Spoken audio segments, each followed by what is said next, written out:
creating the perfect recovery program should be a lot easier than it actually is. When I first got into recovery as a high achiever and somebody who has access to resources, that was my reaction was, this is my soulmate, my wife. She has just found out a bunch of sexual behavior that's going to destroy our relationship. I need this fixed, right? Here's my credit card. Solve my problem for me. Well, that's not how it went down. And for a lot of you listening, that's probably not how it went down for you either, right? You come in, you start to realize all of the stuff that you need to make a true good recovery from a sex or porn addiction or an addiction to affairs or getting attention from women. And it's actually harder than it sounds. First off, you need to find a recovery group. Every single person knows this. It's been proven in all areas of addiction and compulsivity that finding a peer support group that you can recover with is the most superior treatment for all addictions, especially sex and porn addiction, because of the amount of shame, secrecy, and just societal kind of stigmas around sex. So if by finding a group of like-minded individuals who you enjoy being around, that solves all of that problem. It gives you somebody to collaborate with, share with.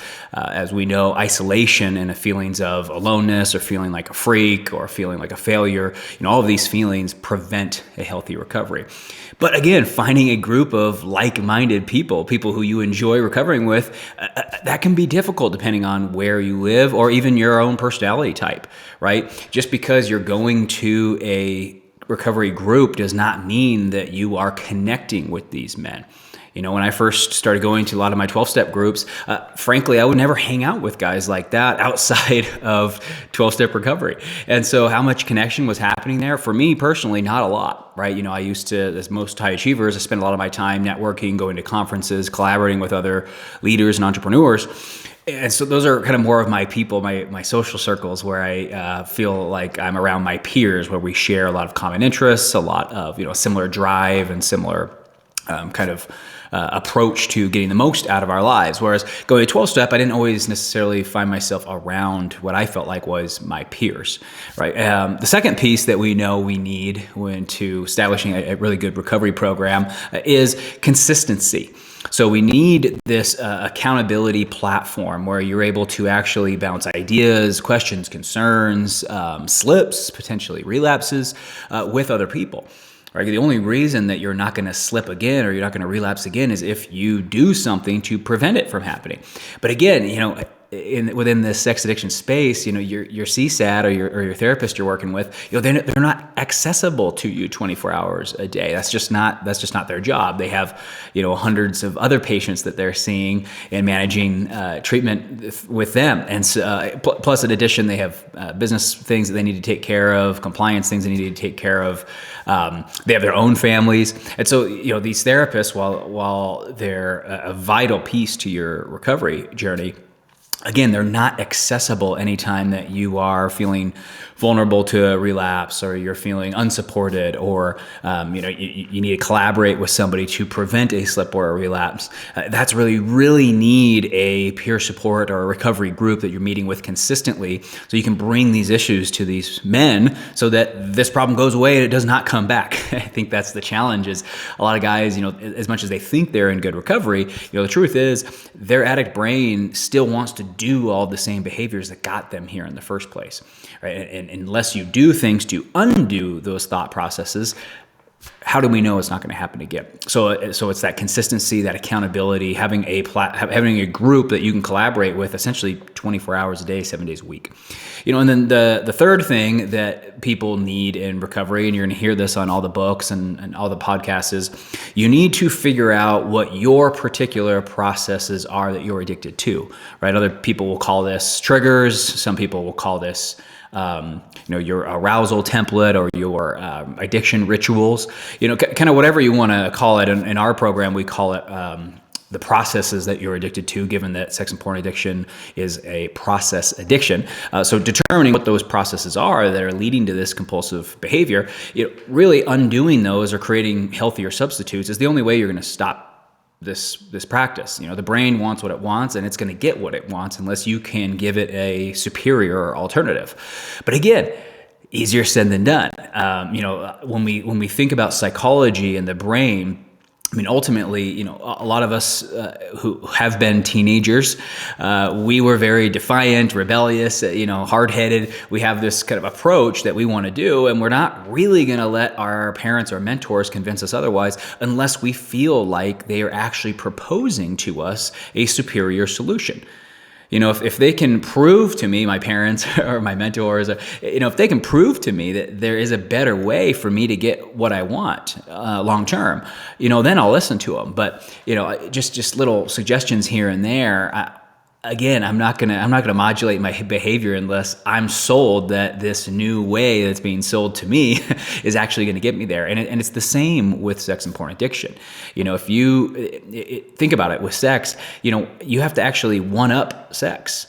You have to get the brain and these the compulsive processes that you've become addicted to. You have to get the brain to be sold on a superior lifestyle, superior way of doing things, that you're actually going to get more of what you want with this alternative approach. Again, that's easier said than done. Think about sales psychology.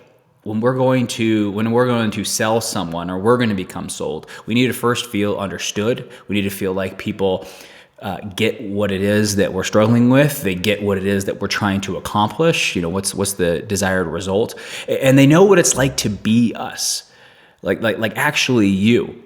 And this is, I think, a gap within the recovery field. Is a lot of that has to do with being around other men who think and feel the same way that you do. Right, as a high achiever or entrepreneur, sales professional, again, our worlds are a little bit different, I think, than the general population. We have access to more money. Typically, making money is not that difficult for us.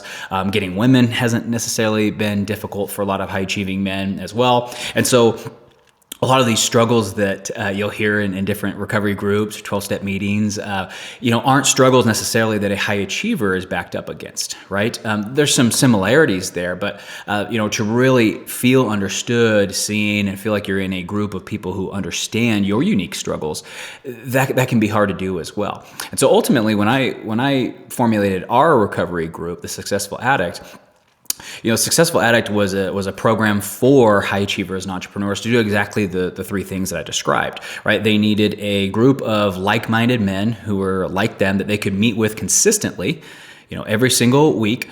And then they could also have an accountability platform to hold each other accountable and stay connected with their peer group. And again, I think one of the cool things about our groups is you're with this same group of 10 guys the whole time. You're not seeing new faces. There isn't constant turnover, again, because that harms connection. It's the same group of 10 guys on every single call. It's the same group of 10 guys on our accountability app that we use. And then it's the same group of 10 guys who come out to the retreats every single 6 months. So you can imagine if you're recovering with these guys for a year or two or three, you're going to get really close. I mean, a lot of these men in your recovery group are going to become some of your best friends. I mean, you're going to know more about a lot of these men than you will with some of your best friends and your family members. And I think that's critical for recovery, is that consistency, that friendship, that camaraderie, not just with anyone and everyone, but truly with men who you enjoy being around. I mean, guys that you look up to, that you feel like the two of you share a very similar lifestyle and kind of drive for success. And then that third piece, which is selling the brain. I think one of the most critical pieces to sales and addiction, because they're honestly not that different, right? Selling the brain on a superior strategy rather than using women for attention, validation, having affairs, chasing, lusting. These things are very enticing to the brain. Right? Absolutely. We can see why. If you're going to sell me on a superior strategy so that I stop wanting attention from women, man, you better bring it. I mean, you really better sell me because my brain and so many of my different egos that live inside of me want attention from women. And so if you're going to have me stop doing that, I gotta be really sold that my life is going to be better with this new direction that's being proposed to me. And I think the best way to do that is to have other men who you respect and admire, who live similar lifestyles to you, of similar drive for success, similar kind of work and career experiences, where they can propose to you, hey, this is the new way I have been thinking. These are the new processes that I've been living, and here's the legacy that I'm trying to leave behind. right? And if I live this way, I'm going to leave that legacy. Whereas if I do a lot of these other things that I've been doing, these sexual things, these flaws and lack of integrity, right? Lying, deception, that's actually going to tarnish my legacy. It's going to harm what I'm trying to do here with my life. And I think the best way to change the brain is to hear other men and collaborate with other men in recovery who also are struggling with sexually compulsive behavior, who are kicking ass in business, right? They have beautiful wives, amazing kids, this wonderful lifestyle, just like you do, but they're struggling in the same way that you are with these compulsive behaviors that they want out of their life. And so collaborating together and understanding that, hey, I know we have trained ourselves historically to want this external validation, to, the more we earn, the more we have, the more we buy, the more awards we win, that this makes us a better individual, a better person, a more accomplished person. While there might be some truths to some of that, there could be some conflicting elements there that are actually harming your ability to leave the legacy and be the man you want to be. And the best way, to me at least, to kind of sell yourself on a superior way of living is to create a mastermind group full of other men just like you, struggling with the exact same things, who are trying to rectify and course correct some of the legacy that they've been leaving behind and remove some of these compulsive sexual behaviors that are actually making them less of the man that they want to be. And it was combining all of these elements into one program that I feel like was very needed, especially for high achievers and entrepreneurs. They like efficiency. We want, high achievers, we like a one-stop shop. I want research-based, I want high efficient, I want it now, and I want it quick. And so, ideally in a good recovery program, all of those things would be integrated. Right, you would be with like-minded men, a small group that would meet consistently. You would have accountability and a place to check in 24/7, 7 days a week. You would have in-person connections where you guys are actually flying and meeting together for, in our case, we do it for four days, twice a year, where you and the same group of men are meeting and doing recovery together in person.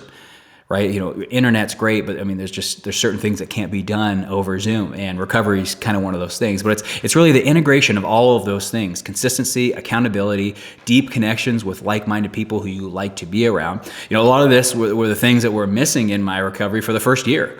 And to be honest with you, I knew I really wasn't in that great of recovery. I wasn't acting out sexually, I wasn't lying to my wife, but at the same time, a lot of these patterns that I'd become addicted to had not changed. I still wanted attention. I still wanted validation. I still wanted to chase success, superiority. I liked the idea of attractive women wanting to sleep with me. I liked that. And it wasn't until I really started collaborating with other men of a similar caliber and a similar drive for life that I did, where I really started to connect with them about some of the flaws in our thinking patterns. And that was when really I started to see this process addiction change. So my message to you is, rather than taking a passive approach and just signing up for these little things and praying that therapy fixes you, that working on step 7 is going to cure you, really take your recovery into your own hands. The research is out there. Look at the research and ask yourself, hey, do I have those things? Do I have deep connections with men in recovery? Do I know what my processes are? And do I have a proven plan to change the thought processes that I've become addicted to? Right? Is there a group of people that are holding me accountable? Am I holding myself accountable? Do I have a platform where I want to be honest? And most importantly, do I enjoy my recovery group? Do I look forward to meeting with these guys? If that recipe is not in place, again, I think that's where a lot of men find themselves relapsing 2 years later, 5 years later, 10 years later. So that's my encouragement for you is do what I did. Make your recovery your own. Get all of these pieces that have been scientifically proven to be effective. Get these into your recovery. Your future self will thank you. And then for those of you who are trying to save your marriage, if you think that your wife's unaware of all of the elements that are involved in a perfect recovery, she's not. And so, really taking the time to be honest with yourself, honest with your wife, and honest, just with this compulsive behavior, where are you and could you be doing better?